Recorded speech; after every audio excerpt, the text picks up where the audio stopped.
توازن کی قائم ہے، ہر شے کے اندر وہی، اور وہ ہر شے اس وہی کے مطابق زندگی بسر کرنے پر مجبور پیدا کی گئی ہے۔ تمہیں صاحب اختیار و ارادہ بنا دیا تھا کہ اپنے اختیار سے یہ نظام قائم کرو جو باہر کی دنیا میں مجبوراً قائم ہوا ہے،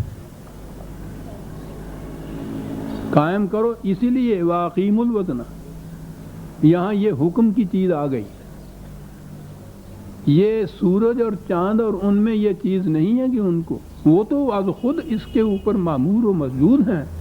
انسانوں سے کہا گیا ہے کہ تم قائم کرو وزن کو قسط کے ساتھ، نظام عدل کے ساتھ۔ ولا تخسر المیزان، وہ جسے محاورے میں ڈنڈی مارنا کہتے ہیں نا، یہ ہے اس کا ترجمہ۔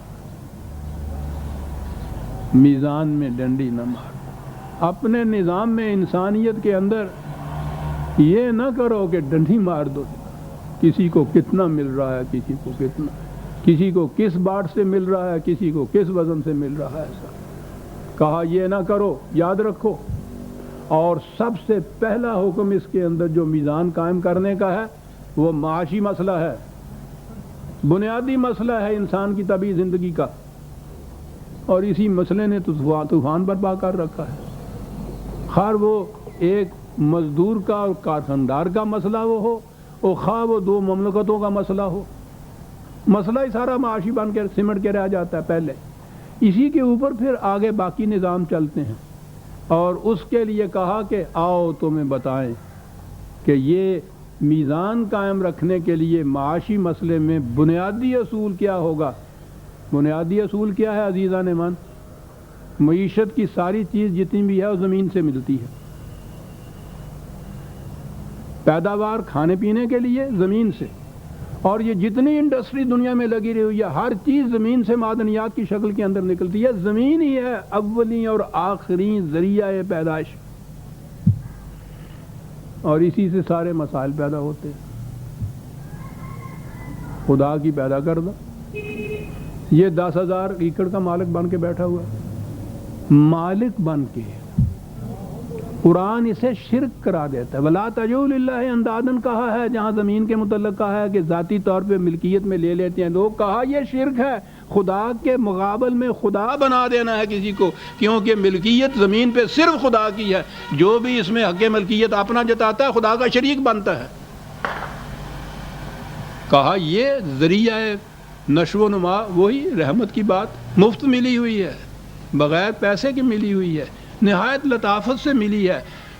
احسان بھی نہیں جتاتا، وہ شکریہ کا مستحق بھی نہیں ہے، وہ تو میں مستحق کہہ رہا ہوں، متمنی نہیں ہے شکریہ کا بھی۔ وہ تو کہا کہ یہاں سے مسئلہ پیدا ہوگا تمہارا وزن کا، جہاں سے تم نے ڈنڈی مارنی ہے اس میں نہ مارو۔ وَالْأَرْضَ وَضَعَهَا لِلْأَنَامِ، زمین کو ہم نے تمام مخلوق کی فائدے کے لیے پیدا کیا ہوا، کسی فرد کو حق نہیں ہے کہ اس کے اوپر قبض کر لے۔ وَضَعَهَا لِلْأَنَامِ، معاشی مسئلے، زمین کا مسئلہ، ملکیت زمین کے اوپر کتابیں لکھی جا رہی ہیں، یہ سب کچھ صاحب وہ اسی لیے کہ اس قرآن کو جب چھوڑ کے ادھر ادھر جائیں گے تو لکھنا پڑے گا سارا کچھ، شرک ثابت کرنے کے لیے کہ عین اسلامی ہے۔ ملکیت زمین کو عین اسلامی ثابت کرنے کے لیے کتابیں لکھی گئیں اور لکھی جا رہی ہیں 1000 برس سے۔ ملوکیت کے زمانے کا اسلام یہی ہوگا نا۔ وضاحا، ایک آیت نے قرآن کریم کی نے فیصلہ کر دیا، وضاحا، ہم نے اس کو بنایا ہے، زمین کو ایسے رکھا ہے، للانام، ملکیت کے لیے نہیں، منفعت کے لیے، فائدے کے لیے۔ انام میں ساری مخلوق آ جاتی ہے، انسان اور باقی بھی، جن کا دار و مدار زمین کی پیداوار کے اوپر ہے، ہر جاندار کا مدار اسی پہ ہے، انام ہے یہ۔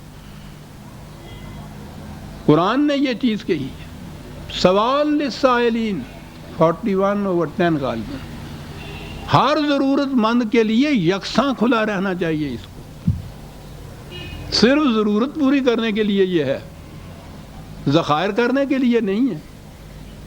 اس کی پیداوار کو بیچ کے اتنے بڑے دولت مند بار کے انڈسٹریاں لگانے، محل بنانے اور یہ کچھ کرنے کے لیے، یہ تو صرف ذریعہ نشو و نما ہے۔ خدائے رحیم نے، خدائے رحمان نے یہ ذرائع دیے ہیں، للانام، تمام مخلوق کے لیے ہم نے زمین کو پیدا کیا۔ اگر 2-4 منٹ دے دیں آپ تو شکریہ آپ کا. فیہا فاقہۃ والنخل ذات الاکمام والحب ذو العصف والریحان. زمین کے متعلق بتایا مختلف قسم کی چیزیں اس میں سے پیدا ہوں گی آپ کے ہاں سے. پھل ہیں، کھجوریں ہیں. عربوں کو یہی کہنا تھا. ہماری طرف قرآن آتا تو عام کہتا وہ.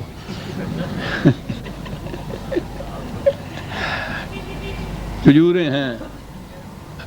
ایسا اناج ہے جو خوشوں کے اندر ہوتا ہے اور اس کے ساتھ اس نے ذوق ملاحظہ فرماؤ، کہتا پھولوں کی خوشبو بھی تو اس میں شامل ہے. آہا کیا خدا ہے ایسا. یہ حیوان کے لیے نہیں ہوتا. حیوان یہی جانتا ہے کہ اس کو کھا لیتے ہیں، پھول ہو یا پتے ہو اس کے پیٹ بھر جاتا ہے. یہ انسان کی خصوصیت ہے جو اس کی خوشبو سے بھی لطف اندوز ہوتا ہے. اور یہ تو طب میں جا کے معلوم ہوتا ہے کہ اس کا بھی اثر انسان کی صحت پہ کتنا جا کے پڑتا ہے. بہرحال جذبات پہ تو پڑتا ہے. یہ بھی ایسا. اور آگے ہے فَبِأَيِّ آلَاءِ رَبِّكُمَا تُكَذِّبَانِ، وہ جو ساری صورت میں چلا آئے گا. لیکن بات ایسی نہیں ہے کہ جسے میں آخری 1 منٹ میں بیان کر سکوں. اسے ہم آئندہ درس پہ چھوڑ دیتے ہیں کہ یہ اس کے معنی کیا ہیں. فَبِأَيِّ آلَاءِ رَبِّكُمَا تُكَذِّبَانِ بار بار دہرایا جا رہا ہے. 2 آیتوں کے بعد دہرایا. عجیب صورت ہے. سورہ الرحمن کی ہم آیت 12 تک آگے عزیزان من. یہی 13ویں آیت ہے فَبِأَيِّ آلَاءِ رَبِّكُمَا. اسے ہم آئندہ درس میں رہیں گے. ربنا تقبل منا انک